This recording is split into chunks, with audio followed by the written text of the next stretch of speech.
DRPS2. Kumusta mga anak? Kininausab ang inyong amahan sa kahanginan, Papa Arnel. Ning higayuna, tuguti nga akong isaysay kaninyo ang kasinatian ni Nelson Dalagit taga Maragatas Lupon, Davao Oriental. Matud pa, may burot ang kilid sa iyang tiyan ug daw bola sa basketball kagahi.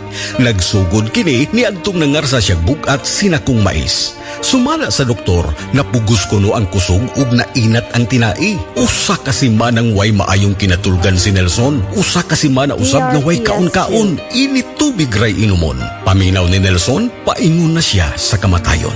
Mga anak, ang una natong nahinabi ang asawa si Rosana Dalagit. Kuan pa ka lang iyang gibate to pa. Primero to kaintura. Oh. Mo to nga, wala siya kaon-kaon. So siya simana kay mag-uwi na pa kay itong gibate siyang kilid. Na mura ko to siya tiguang pa.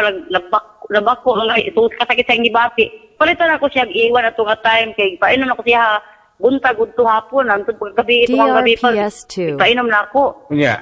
Ikalibang bitaw niya itong murag nga dinuguan pa niya. Ang iyang bawas ug ihi niya pertig yung bahua. Murag humpatay. Naman siya diri apa, pwede naman istorya siya pa.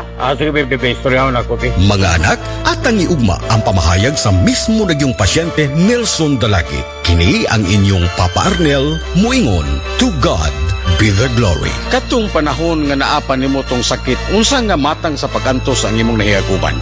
Murag kamatayo na gid ba? Di magimahit ka pa kung kilid, kaya ako nang matandog. Mura magmubuto. Unya, wala kay kaon-kaon. Buwan ako kaon sulod sa sobra simana, tubig init lang ni kaon. Uy, Nakayon ko ng gagaling mo na mamatay na ko ani.